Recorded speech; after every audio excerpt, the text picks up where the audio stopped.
So your friend just pierced their nose and it looks pretty cool. So you're thinking about doing it yourself. Well, here's what most ENTs want you to know before you do so. It's estimated that between 10 and 15% of adults will have a piercing outside of their ear. The top three are the nose, the tongue, and the belly button. From an ENT standpoint, there's maybe 4 things we care about. First is exactly where you pierce it. Second, who pierces it. Third is the type of metal that's in the jewelry. And then fourth is how you take care of it afterwards.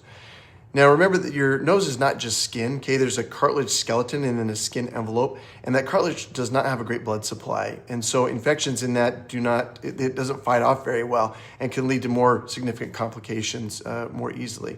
Also, the front part of your nose has a whole bunch of blood vessels, so it's easy to get nosebleeds you have to navigate. And then across the bridge are some nerves, and so most ENTs would say, hey, just avoid piercing that area.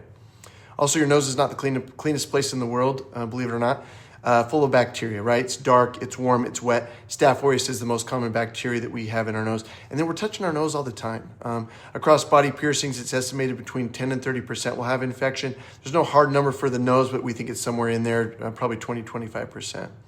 Now, just like the ear, the nose, if the cartilage is pierced and you have problems, it can be a higher risk, okay? There's much higher risk for abscess formation, for that perichondritis, permanent deformity, and scarring. Also, mid-face cellulitis has been reported, and then even endocarditis, where flakes of infection come from the nose and land in the heart, believe it or not. So some scary stuff. Okay, healing rates or healing times. The nostril, or the ALU we call it, is somewhere between 6 and 4 months. The septum is 6 weeks and 8 months. And then other potential complications we don't think much about. First is keloid. That's where you get a scar that goes beyond the piercing itself. Pretty scary if you have it. It runs in families in darker complected people, and it's kind of a big deal. Migration of jewelry is number 2. Embedding the jewelry, where your skin heals over the top, but you have to have surgery to remove it.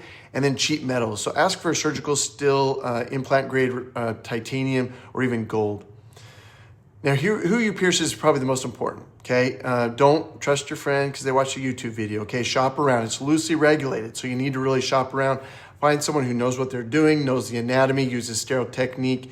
Remember, unsterile equipment is a huge risk for things like hepatitis B, hepatitis C, and even HIV.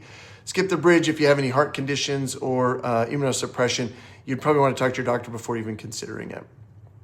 Now, bottom line, nose piercings are reasonable, but be smart about it. Have a professional do it using sterile technique. Use the right type of metal for the jewelry, and then keep a low threshold to get it looked at. If it's red, hot, swollen, that's probably not normal healing, especially if it's over the cartilage, because cartilage does not mess around. Now you know.